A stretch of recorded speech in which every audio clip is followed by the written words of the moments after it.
Hello student, welcome to Physics Yatra YouTube channel. अब तक हम कुछ चैप्टर्स की वीडियो यूट्यूब पे अपलोड कर चुके हैं। आप उन्हें देखिए और कमेंट करके ये बताइए कि आपको कौन सी वीडियो चाहिए। तो आज हमें किसी ने कमेंट करके बताया था कि चैप्टर नंबर 8 इलेक्ट्रोमैग्नेटिक वेव्स की वीडियो बनानी है। तो आज हमने वही चैप्टर शुरू किया है जिसका नाम है chapter 8 electromagnetic waves. PYQ 2024। Please like, share and subscribe.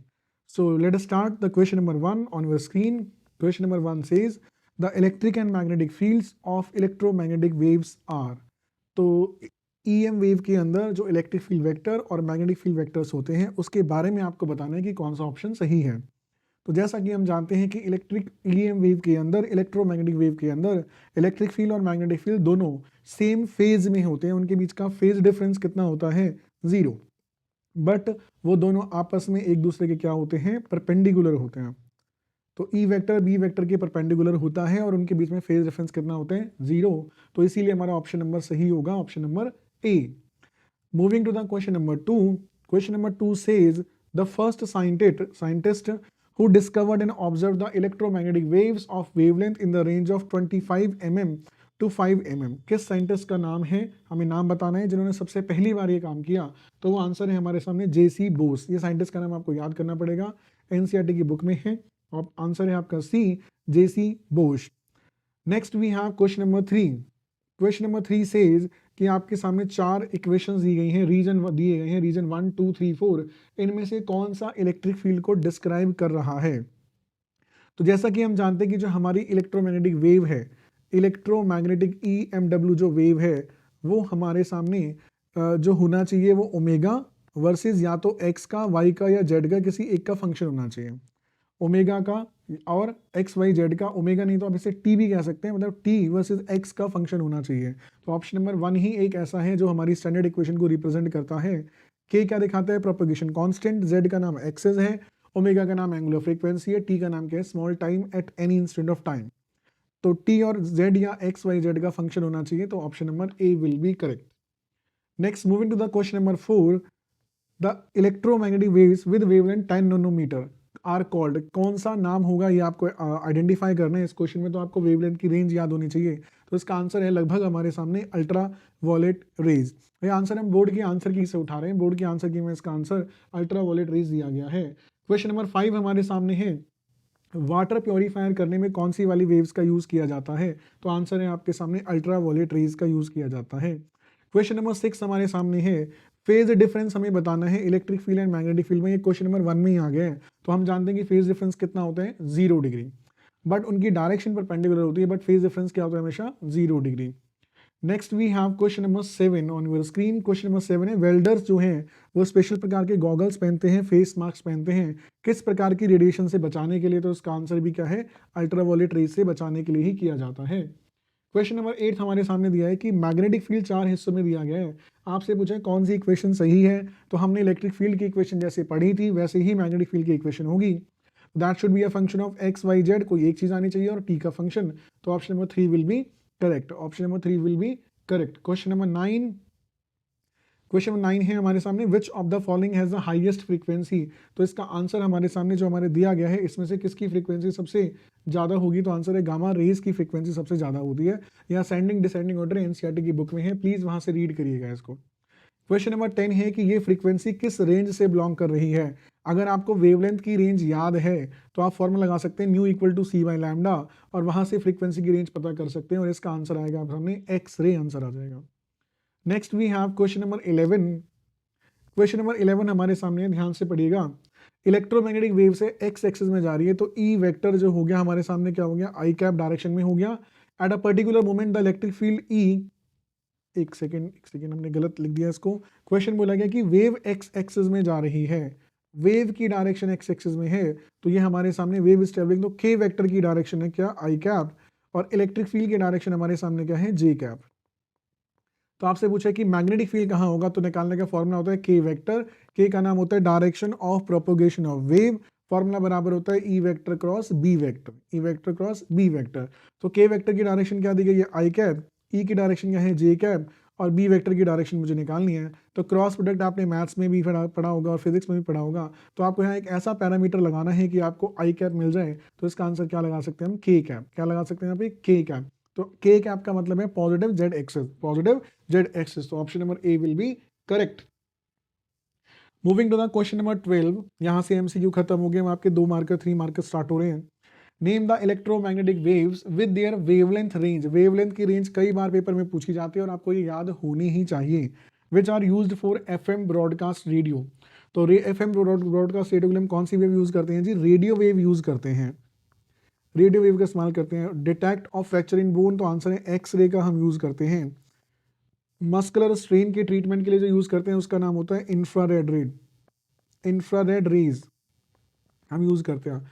अब आपको इनकी वेवलेंथ की रेंज भी लिखनी है, तो मैं यहाँ लिख देता हूँ, आप इसे याद कर लीजिएगा, ये इंपॉर्टेंट वाली है। तो इसकी होती है आपकी लैम्डा ग्रेटर देन 0.1 मीटर, यानी रेडियो की जो वेवलेंथ की रेंज है वो 0.1 मीटर से ज़्यादा होती है। अगर हम बात करेंगे एक्सरे की, तो एक्सरे की 1 नैनोमीटर से होती है 10⁻³ नैनोमीटर, ये रेंज होती है हमारे सामने। और अगर हम बात करते हैं लास्ट वाला क्या बचा है, IR यानी इंफ्रारेड की बात करेंगे, तो उसकी 1 मिलीमीटर से 7 नैनोमीटर के आसपास तक इसकी रेंज हो सकती है। 1 मिलीमीटर से 7 नैनोमीटर मिली तक इसकी रेंज हो सकती है। ये हमने बोर्ड के ऑफिशियल आंसर की से नंबर उठाए हैं। Question number 13, question number 13 saying what is displacement current, displacement किसे कहते हैं और how is this current different from conduction current, conduction current और इस करंट में क्या डिफरेंस है। नेक्स्ट क्वेश्चन आपसे पूछा गया है, एक कैपेसिटर है जिसको आपको चार्ज करा गया है V वोल्ट की EMF से, तो इसको इसमें बोला है justify the continuity of current in the circuit. चलिए देखते हैं इस क्वेश्चन को, लिखना भी पड़ेगा तो एक पेज ऐड कर लेते हैं हम इसमें। ओके तो पहला सवाल पूछा गया था आपसे डिस्प्लेसमेंट करंट क्या है। तो जैसे कि आपको पता है कि आपने पढ़ा होगा इंड्यूस EMF कब पैदा होता है, जब मैग्नेटिक फ्लक्स चेंज होता है। तो ऐसे ही जब इलेक्ट्रिक फ्लक्स चेंज होगा, जब इलेक्ट्रिक फ्लक्स चेंज होगा तो आपके सामने जो करंट पैदा होगा उसका नाम क्या होगा, डिस्प्लेसमेंट करंट। तो पहली लाइन में आप क्या लिखेंगे, displacement current, displacement current ID is the source, ID यानी displacement current is the source which arises due to rate of change of, due to rate of change of electric field या electric flux, electric field के change होने की वजह से जो current पैदा होगा उसका नाम क्या होगा, डिस्प्लेसमेंट करंट। नेक्स्ट किसने पूछा है कि difference between conduction and displacement current हम बात करेंगे। तो जैसा कि हमें पता है कि डिस्प्लेसमेंट करंट किस चीज से पैदा हो रहा है, इलेक्ट्रिक फील्ड के चेंज होने की वजह से पैदा हो रहा है, जबकि कंडक्शन करंट की वजह से किस वजह से पैदा होता है, due to flow of electron, due to flow of electron. और ये फ्लो क्यों हो पाता है, बिकॉज ऑफ इलेक्ट्रिक फील्ड। इसमें इलेक्ट्रिक फील्ड चेंज नहीं होता, इसमें इलेक्ट्रॉन का मोशन होता है, इलेक्ट्रॉन फ्लो करते हैं, इलेक्ट्रिक फील्ड लगाने के बाद तब जाके कंडक्शन करंट पैदा होता है। जबकि डिस्प्लेसमेंट करंट में इलेक्ट्रिक फील्ड का चेंज होता है, क्या होता है उसमें, इलेक्ट्रिक फील्ड का चेंज होता है, ये बात ध्यान रखिएगा। नेक्स्ट इसने पूछा है कि इक्वेशन ऑफ कॉन्टिन्यूटी को जस्टिफाई करना है इसमें। तो जस्टिफाई करने के लिए हमारे सामने क्या होता है कि आप इसको समझेंगे, जब कैपेसिटर को हम चार्ज करते हैं, during charging of capacitor, during charging of capacitor, जब हम कैपेसिटर को क्या करते हैं, चार्ज करते हैं, तो चार्ज करते हुए उसमें इलेक्ट्रिक फील्ड जो है वो क्या होगा, चेंज होगा। इलेक्ट्रिक फील्ड जो है वो क्या होगा, changes with respect to time. और इससे कौन सा करंट पैदा होगा, डिस्प्लेसमेंट करंट पैदा होगा। कौन सा करंट पैदा होगा, डिस्प्लेसमेंट करंट पैदा हो जाएगा। लेकिन इसका जो मैग्नीट्यूड है वो किसके बराबर होता है, जो बाहर इलेक्ट्रॉन फ्लो कर रही हैं वायर में, उसकी वजह से जो करंट पैदा होगा उसका नाम कंडक्शन करंट। और दोनों करंट बराबर होते हैं, इसी को ही इक्वेशन ऑफ कॉन्टिन्यूटी कहा जाता है। तो जब कैपेसिटर को द्वारा से, जब हम कैपेसिटर को किसी EMF से चार्ज करते हैं, तो चार्जिंग के दौरान इलेक्ट्रिक फील्ड दोनों प्लेट्स के बीच में क्या होता है, विद रिस्पेक्ट टू टाइम क्या होता है, चेंज होता है, जिसकी वजह से जो करंट पैदा होगा उसका नाम क्या होगा, डिस्प्लेसमेंट करंट होगा। और जिसका मैग्नीट्यूड किसके बराबर होगा, कंडक्शन करंट के बराबर होगा। तो इसलिए करंट जो है वो क्या है, कॉन्टिन्यूस है, या वो कंटिन्यूटी के अंदर आ जाता है। बस यही इसमें आपको बताना था। Moving to the next question, number 13 हो गया। Moving to the question number 14, we have question number 14 says the wavelength of the electromagnetic wave is often correlated with the characteristics of the site system। यानी जो wavelength है आपकी वो उसी चीज से रिलेट कर रही है जहां से वो पैदा हो रही है। दोबारा देखो, the wavelength of EM wave is often correlated with the characteristic size of the system that radiates। आपको वो एग्जांपल बताना है जहां पर, ऐसे दो एग्जांपल बताने हैं जहां पर ये मान लीजिए कोई सोर्स है, इस सोर्स से कोई वेव पैदा हुई है जिसकी वेवलेंथ कितनी है, लैम्डा। तो क्वेश्चन बोला गया है कि ये जो वेवलेंथ है लैम्डा, इसका जो वेवलेंथ है और इसका जो साइज है सोर्स का, वो दोनों बराबर हैं। कोई ऐसे दो एग्जांपल बताइए जहां पर ये दोनों चीजें बराबर होती हैं। क्वेश्चन दोबारा से बता देता हूं मैं आपको कि लैम्डा जो वेव पैदा हो रही है उसकी जो वेवलेंथ है आपके सामने, और जो आपके सामने सोर्स आपने यूज करा है कि इनका जो ऑर्डर है वो क्या होना चाहिए, सेम होना चाहिए। तो आपको ऐसे आंसर बताने हैं। तो ऑप्शन नंबर इसका आंसर हो जाएगा पहला। पहला आंसर हमारे सामने है। अगर हम देखें गामा रेज, गामा रेज जो डेवलप होती हैं वो रेडियो किससे पैदा होती हैं generally, decay of nucleus, decay of nucleus है, मैं लिखूं तो डिके ऑफ न्यूक्लियस से डेवलप होती हैं कौन सी वेव हमारी, गामा रेज। और न्यूक्लियस का साइज क्या होता है 10 की पावर -15 मीटर, और इसका जो लैम्डा का साइज है वो भी कितना होता है 10 की पावर -15 मीटर। तो एक एग्जांपल तो ये हो गया कि जहां पर साइज और वेवलेंथ दोनों क्या हो गए, बराबर हो गए। नेक्स्ट क्या पूछा है उसने, एक और एग्जांपल है। तो एक एग्जांपल हम दे सकते हैं एक्सरे। एक्सरे किस चीज से पैदा होती है, एटम्स, एटम्स के एक्साइटेशन और डी एक्साइटेशन की वजह से जो पैदा होंगी। और एटम का साइज क्या होता है 1 एंगस्ट्रॉन, और इसकी लैम्डा भी क्या होती है 1 एंगस्ट्रॉन। तो ये दो आपके सामने एग्जांपल्स हो गए जहां पर वो साइज को रिलेट कर पा रहा है। आपको यही इस क्वेश्चन में बताना था। चलिए क्वेश्चन नंबर 15 में आपसे पूछा गया है, name the parts of electromagnetic waves which are also known as a heat wave. तो हीट वेव का आंसर होता है इंफ्रारेड वेव्स। दूसरा पूछा गया आपसे absorbed by the ozone layer. तो ओजोन लेयर अल्ट्रावायलेट को एब्जॉर्ब कर लेता है। Write briefly one method each for detection and production. ये डिटेक्शन एंड प्रोडक्शन आ रहा है, डिटेक्शन भी आ रहा है, एनसीईआरटी की बुक में है, तो डिटेक्शन भी आप याद करिएगा, मैं बता देता हूँ अभी। तो अगर आपसे पूछा जाए आईआर का प्रोडक्शन क्या है, तो हम पहले लिखेंगे प्रोडक्शन, कैसे पैदा होती है, प्रोड्यूस। सो इंफ्रारेड वेव्स को प्रोड्यूस करते हैं हम हॉट बॉडीज से, बहुत सारे होते हैं वैसे, तो आप इसको फिलहाल याद कर लीजिए, हॉट बॉडी से पैदा कर सकते हैं। अगर हम बात करें इसका डिटेक्शन, इसको कैसे डिटेक्ट कर सकते हैं, तो डिटेक्शन की बात करें तो इसका एग्जांपल हमारे सामने होता है, वो होता है IR infrared photographic films, photographic films. अगर बात करें अल्ट्रावायलेट की तो इसका प्रोडक्शन पूछ लेते हैं, इसको कैसे प्रोड्यूस करते हैं, फिर इसका पढ़ेंगे हम डिटेक्शन। तो अगर हम प्रोडक्शन पूछें यूवी रेज का, तो यूवी रेज का हमारे पास क्या हो सकता है, सन हो सकता है, या फिर बहुत ही हॉट बॉडीज हो सकती हैं। अगर डिटेक्शन की बात करें तो इसके लिए सेम आंसर आ जाएगा फोटोग्राफिक फिल्म, फोटोग्राफिक फिल्म। तो ये आसान रहेगा आपको याद करने में, दोनों में सेम ही आंसर है। ठीक है जी, क्वेश्चन नंबर 16 पे चल रहे हैं आगे। Name the part of electromagnetic waves of spectrum which are stopped by the face mask worn by the welders. तो वेल्डर्स हमें पता है कौन सी करता है, यूवी। अर्थ सैटेलाइट में जो यूज की जाती है उसका आंसर क्या हो जाएगा हमारे सामने। नेक्स्ट है use in detectors in earth satellite, तो इसमें यूज होंगे हमारे सामने इंफ्रारेड रेज। और लास्ट में हमारे सामने जो पूछा गया है वो क्या, short wave bands in communication system, तो उसका आंसर है रेडियो वेव। फिर आपसे इनकी फिर से रेंज पूछी गई है, तो देखो यूवी की रेंज देखो, यूवी की रेंज जो होती है वो होती है 400 नैनोमीटर से 1 नैनोमीटर। फिर हम बात करेंगे आईआर की, तो उसकी रेंज होती है 1 नैनोमीटर से 700 nanometre.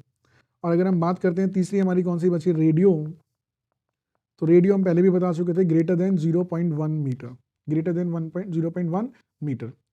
Next we have question number 17, on what factors does the speed of EM wave depends in a medium. किन पे डिपेंड करती है, तो स्पीड का जो फॉर्मूला होता है 1/रूट में म्यू इंटू एप्सिलॉन।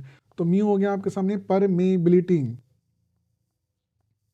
परमेबिलिटी पे डिपेंड करेगा, और एप्सिलॉन क्या हो जाएगा, परमिटिविटी, परमिटिविटी पे डिपेंड करेगा ऑफ किसका, मीडियम का।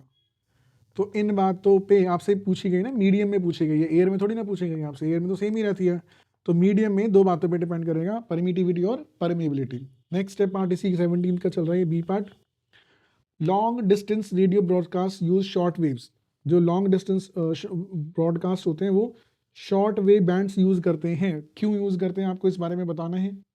और क्वेश्चन का सेकंड पार्ट आपसे क्या बोला गया है, ऑप्टिकल एंड रेडियो माइक्रोस्कोप जो हैं वो अर्थ पे बनाए जाते हैं, but X ray astronomy is possible only for satellite orbiting the earth. देखिए जी, पहले पार्ट का आंसर देखते हैं। Long distance radio broadcast short wave क्यों यूज करते हैं, क्योंकि आइनोस्फीयर जो है, आइनोस्फीयर आपने पढ़ा होगा, अर्थ की जो एटमॉस्फेयर की लेयर होती है, आइनोस्फीयर, मीजोस्फीयर, स्टीरियोस्फीयर्स। तो आइनोस्फीयर जो है वो इनको रिफ्लेक्ट कर देता है आसानी से, reflects waves in these bands. जो आइनोस्फीयर है जो रिफ्लेक्ट करके वेव्स दे रहा है वो इसी बैंड में लाई करती हैं। इसीलिए हम लॉन्ग डिस्टेंस रेडियो ब्रॉडकास्ट के लिए शॉर्ट वेव यूज़ करते हैं, क्योंकि वो आइनोस्फीयर में ईजिली रिफ्लेक्ट कर सकते हैं। Second part, optical and radio telescope are built on the ground. Ground पर क्यों बनाए जाते हैं, बट उनको एक्सरे एस्ट्रोनॉमी सैटेलाइट के लिए हम प्रेफर करते हैं। क्यों? तो इसका आंसर है कि जो अगर हम अर्थ से करेंगे तो जो हमें पता है कि एटमोस्फेयर जो हमारे सामने होता है वो एब्जॉर्ब कर लेगा। एटमोस्फेयर एब्जॉर्ब्स एक्सरे, एक्सरे को क्या कर लेगा, एब्जॉर्ब कर लेगा। अगर मैं बात करूं like why visible and radio wave, visible and radio waves ये पेनिट्रेट कर सकती हैं, कैन पेनिट्रेट इट। इसीलिए तो सवाल ये था कि जो ऑप्टिकल और रेडियो टेलीस्कोप है वो ग्राउंड पे बनाए जाते हैं, बट एक्सरे एस्ट्रोनॉमिकली सैटेलाइट से पॉसिबल है। क्यों? क्योंकि अगर हमने अर्थ से यूज़ करा तो अर्थ है जो है उनको वो एब्जॉर्ब कर लेगा और वो टकरा के लौट के वापस नहीं आएगी, रिफ्लेक्ट होकर वापस ही नहीं आएगी, तो हम कुछ देख ही नहीं पाएंगे। तो इसलिए हम विजिबल और रेडियो वेव का यूज़ कर पा रहे हैं। क्वेश्चन नंबर 18 का हमारे सामने 18 लिख लेते हैं अब इसको। 18 का बी पार्ट आ गया, how is an electromagnetic wave produce. तो इसमें दो ही आंसर आपको ध्यान रखेंगे, या तो लिखोगे एस्केलेटिंग चार्ज पार्टिकल, या फिर एक और आंसर हो सकता है आप सामने ऑक्सीलेटिंग चार्ज पार्टिकल। आप जो आपको याद है वो लिख दीजिए आप, ऑक्सीलेटिंग चार्ज पार्टिकल। ठीक है जी, नेक्स्ट आ रहे हैं हमारे सामने, इसी को मान लेते हैं 18 का C part. Sketch a systematic diagram of electromagnetic waves and electric field and magnetic field of an electromagnetic wave propagating along the z axis. Z axis में बनाना है। चलिए जी, तो जैसा कि हम जानते हैं कि सारी आपस में क्या होती है, परपेंडिकुलर होती हैं। तो ये z कर देते हैं, इसको x कर देते हैं, इसको y कर देते हैं। तो ब्लू से मैं दिखा रहा हूँ इलेक्ट्रिक फील्ड की वेव, ये रही, this is electric, and magnetic field को दिखा देते हैं हम ब्लैक से। तो वो ऐसे बनानी है कि वो it seems like they are perpendicular to each other, ऐसे ये थोड़ी सी परपेंडिकुलर लगनी चाहिए इसके।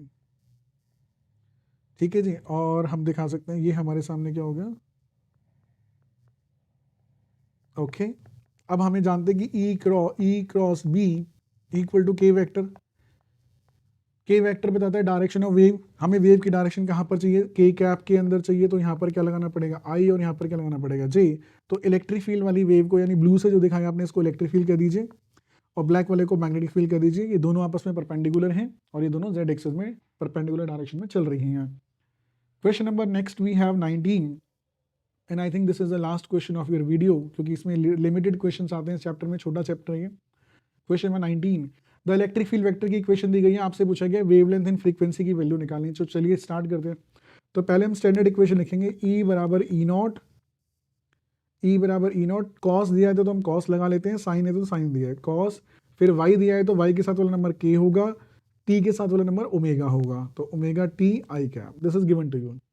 तो अब कंपेयर कीजिए, के बराबर क्या आ गया 1.5, के बराबर 1.5 कंपेयर करके, और के बराबर, के का formula 2 pi by lambda equals to 1.5। तो यहाँ से आप क्या निकालेंगे, wavelength, 2 pi by lambda equals, 2 pi by 1.5, उसको डिनोमिनेटर में लाना है, इक्वल्स टू लैम्डा।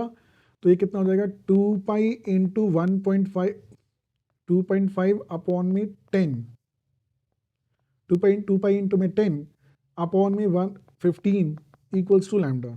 चलिए इसको सॉल्व करते हैं, 5 2 जा 5 3 जा, तो 4 पाई बाय 3 मीटर। आप इसके अंदर लैम्डा में पाई की वैल्यू जरूर रख दीजिएगा, मैं पाई के टर्म में निकाल रहा हूँ, बट बोर्ड के आंसर की में पाई की वैल्यू डाली गई, तो आप पाई की वैल्यू प्लीज पुट कर दीजिएगा। नेक्स्ट क्या पूछे, फ्रीक्वेंसी, ओमेगा कर लेते हैं कंपेयर। ओमेगा बराबर ये नंबर आ जाएगा, ओमेगा बराबर क्या जाएगा 4.5 इंटू 10 की पावर 8। ओमेगा क्या होता है 2 पाई न्यू बराबर 4.5 इंटू 10 की पावर 8। तो न्यू निकालेंगे 4.5 बाई 2 पाई इंटू 10 की पावर 8। यहाँ से आप ओमेगा निकाल लीजिएगा कैलकुलेशन करने के बाद, जो आंसर आएगा वो आपका हर्ट्स में आ जाएगा, पाई की वैल्यू पुट कर दीजिएगा।